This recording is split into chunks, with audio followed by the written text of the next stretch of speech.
setting high expectations, Remo. Always good. So today I'm going to talk to you about the rise of collaborative consumption. I'm going to explain what it is and try and convince you in just 15 minutes that this isn't a flimsy idea or a short-term trend, but a powerful cultural and economic force reinventing not just what we consume, but how we consume. Now I'm going to start with a deceptively simple example. Hands up, how many of you have books, CDs, DVDs, or videos lying around your house that you probably won't use again, but you can't quite bring yourself to throw away? Can't see all the hands, but it looks like all of you, right? On our shelves at home, we have a box set of the DVD series 24, season 6 to be precise. I think it was bought for us around 3 years ago for a Christmas present. Now, my husband Chris and I love this show. But let's face it, when you've watched it once, maybe or twice, you don't really want to watch it again because you know how Jack Bauer is going to defeat the terrorists. So there it sits on our shelves, obsolete to us, but with immediate latent value to someone else. Now, before we go on, I have a confession to make. I lived in New York for 10 years, and I am a big fan of Sex and the City. Now, I'd love to watch the first movie again as sort of a warm-up to the sequel coming out next week. So how easily could I swap our unwanted copy of 24 for a wanted copy of Sex and the City? Now, you may have noticed there's a new sector emerging called swap trading. Now, the easiest analogy for swap trading is like an online dating service for all your unwanted media. What it does is use the internet to create an infinite marketplace to match person A's haves with person C's wants, whatever they may be. The other week, I went on one of these sites, appropriately called Swaptree, and there were over 59,300 items that I could instantly swap for my copy of 24. Lo and behold, there in Resda, California, was Rondaron, who wanted to swap his or her like-new copy of Sex and the City for my copy of 24. So in other words, what's happening here is that Swaptree solves my carrying company's sugar rush problem, a problem the economists call the coincidence of wants, in approximately 60 seconds. What's even more amazing is that it will print out a postage label on the spot because it knows the weight of the item. Now, there are layers of technical wonder behind sites such as Swaptree, but that's not my interest, and nor is swap trading per se. My passion, and what I've spent the last few years dedicated to researching, are the collaborative behaviors and trust mechanics inherent in these systems. When you think about it, it would have seemed like a crazy idea even a few years ago that I would swap my stuff with a total stranger whose real name I didn't know, and without any money changing hands. Yet 99% of trades on Swaptree happen successfully, and the 1% that receive a negative rating is for relatively minor reasons, like the item didn't arrive on time. So what's happening here? An extremely powerful dynamic that has huge commercial and cultural implications is at play. Namely, that technology is enabling trust between strangers. We now live in a global village where we can mimic the ties that used to happen face to face, but on a scale and in ways that have never been possible before. So what's actually happening is that social networks and real-time technologies are taking us back. We're bartering, trading, swapping, sharing, but they're being reinvented into dynamic and appealing forms. What I find fascinating is that we've actually wired our world to share, whether that's our neighborhood, our school, our office, or our Facebook network. And that's creating an economy of what's mine is yours. From the mighty ePay, the grandfather of exchange marketplaces, to car-sharing companies such as GoGet, where you pay a monthly fee to rent cars by the hour, to social lending platforms such as Zopa, that will take anyone in this audience with $100 to lend and match them with a borrower anywhere in the world. We're sharing and collaborating again in ways that I believe are more hip than hippie. I call this groundswell collaborative consumption. Now, before I dig into the different systems of collaborative consumption, I'd like to try and answer the question that every author rightfully gets asked, which is, where did this idea come from? Now, I'd like to say I woke up one morning and said, I'm going to write about collaborative consumption. But actually, it was a complicated web of seemingly disconnected ideas. Over the next minute, you're going to see a bit like a conceptual fireworks display of all the dots that went on in my head. The first thing I began to notice was a few years ago how many big concepts were emerging, from the wisdom of crowds to smart mobs, around how ridiculously easy it is to form groups for a purpose. And linked to this crowd mania were examples all around the world, from the election of a president to the infamous Wikipedia and everything in between, on what the power of numbers could achieve. Now, you know when you learn a new word and then you start to see that word everywhere? That's what happened to me when I noticed that we are moving from passive consumers to creators to highly enabled collaborators. What's happening is the internet is removing the middleman so that anyone from a t-shirt designer to a knitter can make a living selling peer-to-peer. And the ubiquitous force of this peer-to-peer revolution means that sharing is happening at phenomenal rates. I mean, it's amazing to think that in every single minute of this speech, 25 hours of YouTube video will be loaded. Now, what I find fascinating about these examples is how they're actually tapping in to our primate instincts. I mean, we're monkeys, and we're born and bred to share and cooperate. And we were doing so for thousands of years, whether it's when we hunted in packs or farmed in cooperatives, before this big system called hyperconsumption came along, and we built these fences and created our own little fiefdoms. But things are changing, and one of the reasons why are the digital natives, or Gen Y. They're growing up sharing files, video games, knowledge. It's second nature to them. So we, the millennials, I am just a millennial, are like foot soldiers, moving us from a culture of me to a culture of we. Now, all of this was flying through my head around the end of 2008, when, of course, the reason why it's happening so fast is because of mobile collaboration. We now live in a connected age where we can locate anyone, anytime, in real time, from a small device in our hands.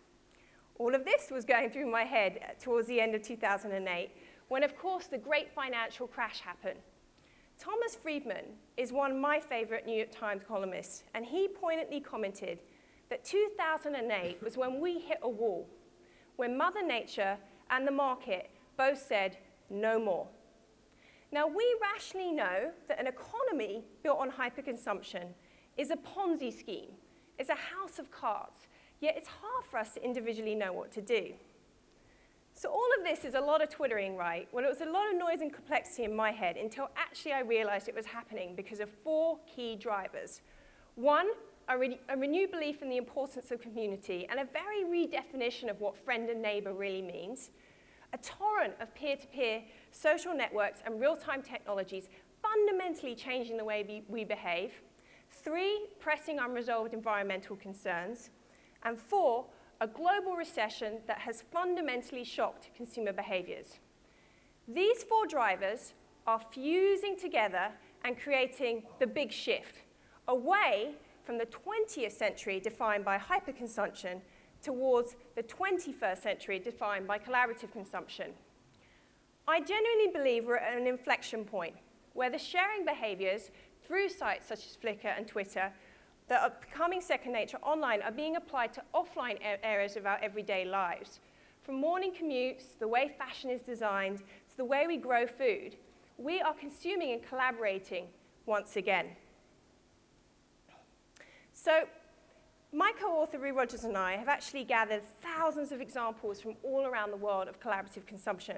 And although they vary enormously in scale, maturity, and purpose, when we dived into them, we realized that they could actually be organized into 3 clear systems. The first is redistribution markets. Redistribution markets, just like Swaptree, is when you take a used or pre-owned item and move it from where it's not needed to somewhere or somewhere where it is. They're increasingly thought of as the 5th R, reduce, reuse, recycle, repair, and redistribute, because they stretch the life cycle of a product and thereby reduce waste. The second is collaborative lifestyles. This is the sharing and resources of things like money, skills, and time. I bet in a couple of years that phrases like co-working and couch surfing and time banks are going to become a part of everyday vernacular. One of my favorite examples of collaborative consumption, collaborative lifestyles, is called Landshare. It's a scheme in the UK that matches Mr. Jones with some spare space in his back garden with Mrs. Smith, a would-be grower. Together, they grow their own food. It's one of those ideas that's so simple yet brilliant, you wonder why it's never been done before. Now, the third system is product service systems. This is where you pay for the benefit of a product, what it does for you, without needing to own the product outright. This idea is particularly powerful for things that have high idling capacity. And that can be anything from baby goods to fashions to, how many of you have a power drill? Own a power drill, right. That power drill will be used around 12 to 13 minutes in its entire lifetime. It's kind of ridiculous, right? Because what you need is the hole, not the drill. So, why don't you rent the drill? Or even better, rent out your own drill to other people and make some money from it.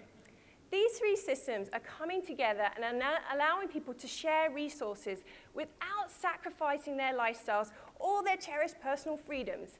I'm not asking people to share nicely in the sandpit.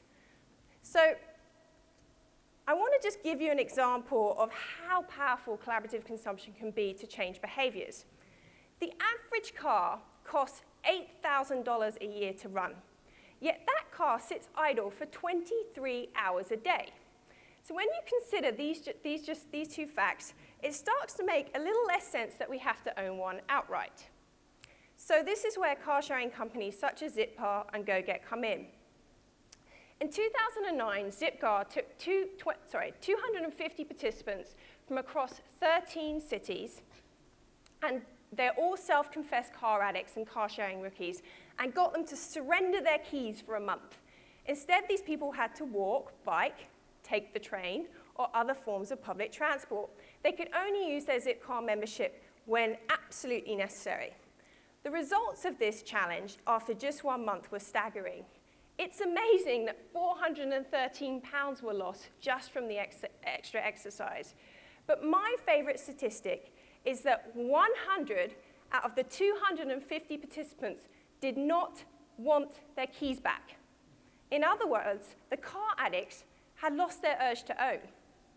Now, product service systems have been around for years. Just think of libraries and laundrettes. But I think they're entering a new age because technology makes sharing frictionless and fun. There's a great quote that was written in the New York Times that said, sharing is to ownership what the iPod is to the 8-track, what solar power is to the coal mine. I believe also our generation, our relationship to satisfying what we want is far less tangible than any other previous generation. I don't want the DVD. I want the movie it carries. I don't want a clunky answering machine. I want the message it saves. I don't want a CD. I want the music it plays. In other words, I don't want stuff. I want the needs or experiences it fulfills. This is fueling a massive shift from where usage trumps possessions, or as Kevin Kelly, the editor of Wired magazine, puts it, where access is better than ownership. Now, as our possessions dematerialize into the cloud, a blurry line is appearing between what's mine, what's yours, and what's ours. I want to give you one example that shows how fast this evolution is happening. This represents an 8-year time span. We've gone from traditional car ownership to car-sharing companies, such as Zipcar and GoGet, to ride-sharing platforms that match rides, to the newest entry, which is peer-to-peer car rental, where you can actually make money out of renting that car that sits idle for 23 hours a day to your neighbor. Now, all of these systems require a degree of trust, and the cornerstone to this working is reputation.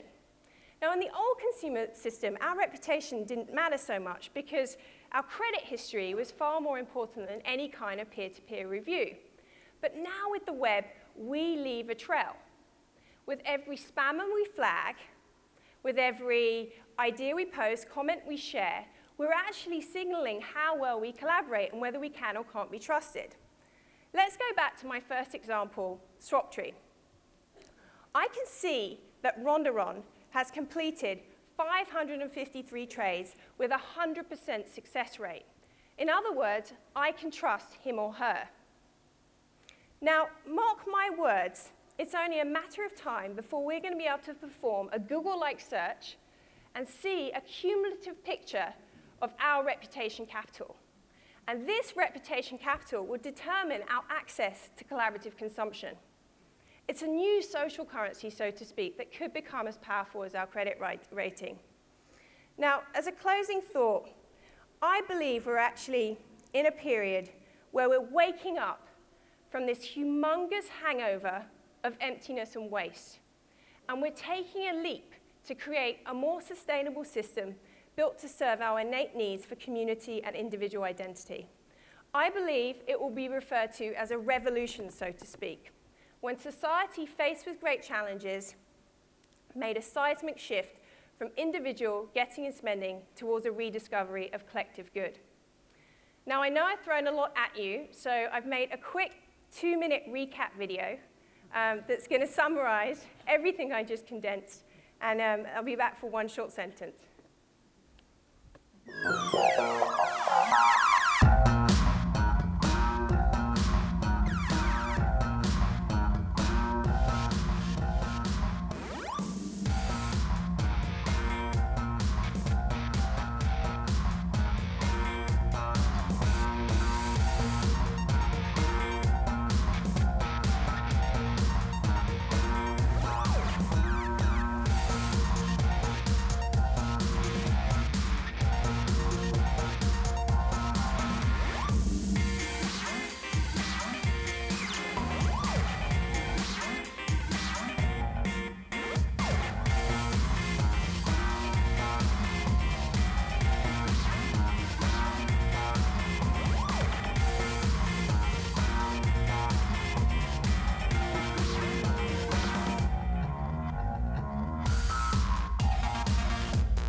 Thank you.